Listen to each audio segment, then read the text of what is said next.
आंखें पढ़ के देखो, आंखों में है ख्वाब बहुत, दरिया कितने छोटे छोटे,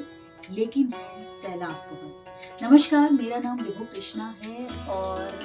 मैं जिस सैलाब की यहाँ पर बात कर रही हूँ वो है युवाओं के अंदर बहने वाले सैलाब की। मुझे उन सैलाबों का इस्तेमाल करके एक मजबूत देश की कल्पना करनी थी और इसी उद्देश्य से मैं 11 मई 2011 को अल्मोड़ा में दर्पण नाम की संस्था शुरू की।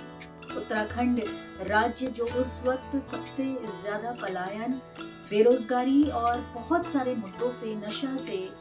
महिला हिंसा से, घरेलू हिंसा से जूझ रहा था, तो मुझे लगा कि हमें युवाओं को एकत्रित करके कुछ एक ऐसा संगठन बनाना चाहिए जिससे हम हमारे समाज की सबसे छोटी इकाई, जिसे गांव कहते हैं, उसको विकास कर सके। और यही सोच के मैं दिल्ली में जॉब कर रही थी। दिल्ली की जॉब छोड़ के अल्मोड़ा में आई और अल्मोड़ा में आने के बाद मैंने यहाँ पर दर्पण संस्था को युवाओं के साथ मिलकर, युवाओं के लगभग 3-4-5 युवाओं से हमने शुरू किया और धीरे धीरे ये कारवा बनता गया और आज इसमें 150-200 अप्रत्यक्ष रूप से युवा जुड़ चुके हैं। और फिर धीरे धीरे हमने युवाओं की जो एक एनर्जी है उसको एक सही दिशा में प्रयोग करने के लिए हमने अपनी एक टीम बनाई और हम जगह जगह नुक्कड़ नाटक करके जो हमारे स्थानीय मुद्दे होते थे, जो सामाजिक मुद्दे होते थे, जो ज्वलंत मुद्दे होते थे, जिन पर समाचारों में, टीवी में हम सुनते थे, हम उस पर एक अवेयरनेस कैंपेन चलाने लगे।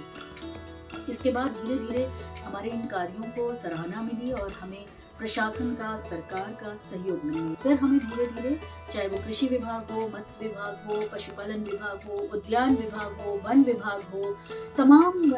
जो हमारे जिला प्रशासन के विभाग हैं, उत्तराखंड सरकार के विभाग हैं, उनका हमारे पास में धीरे धीरे कॉन्टेक्ट आने लगे। हिलांस किसान मेले के तहत बहुत सारे मतलब 12 जिलों में हमने काम किया और हमने जगह जगह पर वहाँ पर जो सरकार की स्कीम्स है उनके बारे में बताया। और जो हमारे खास तौर से हमने अपने प्रशिक्षण में, हमने अपने संवाद में, नुक्कड़ में, हमने अपने जनगीत में, और जब भी हम कोई ऐसी काउंसलिंग या फिर हम विचार गोष्ठी या फिर सेमिनार करते थे तो उसमें हम इस मुद्दे को रखते थे कि हम युवाओं को, कृषकों को, महिलाओं को इस तरफ प्रेरित कर सके कि जो हमारे पास संसाधन हैं, जो सीमित संसाधन हैं, हम उनसे उनको कैसे स्वरोजगार की तरफ ला सकते हैं। तो बेसिकली हमारा ये था कि वो जगह भी आबाद रहे और वहाँ पर एक रोजगार, एक अच्छी जो उन्नत जीवन शैली है वो उनको मिल सके। पिछले अगर 3 वर्षों में हम बात करें तो सतत विकास को लेकर हमने गांव में ग्राम पंचायत स्तर पर, न्याय पंचायत स्तर पर और ब्लॉक स्तर पर बहुत सारे प्रशिक्षण कार्यक्रम आयोजित किए। गांव में जाकर के जो हमारे 17 गोल्स हैं हम उसको लोगों को बताते हैं। खासतौर से इस पे जो अहम हमारा मुद्दा रहता है वो स्वच्छता का रहता है, पर्यावरण संरक्षण का रहता है, क्योंकि अगर पहाड़ में पर्यावरण के प्रति लोग जागरूक नहीं रहेंगे, हमारे जंगल नहीं बचेंगे, हमारी नदी, नौले, खंतियाँ नहीं बचेंगे, तो फिर मुझे लगता है कि पहाड़ भी नहीं बचेगा। और हम उम्मीद करते हैं कि इस तरह का समावेश करके हम एक लोगों को प्रेरित तो कर ही रहे हैं, लेकिन एक नए तरीके से अपने गाँव को मजबूत करने का कार्य भी कर रहे हैं। तो मैं उम्मीद करती हूँ कि मेरी इस पहल में मेरी पूरी टीम, मेरे पूरा यूथ्स और हम सब लोग इस लक्ष्य को पार करने में अपनी पूरी जी जान लगाएंगे और हम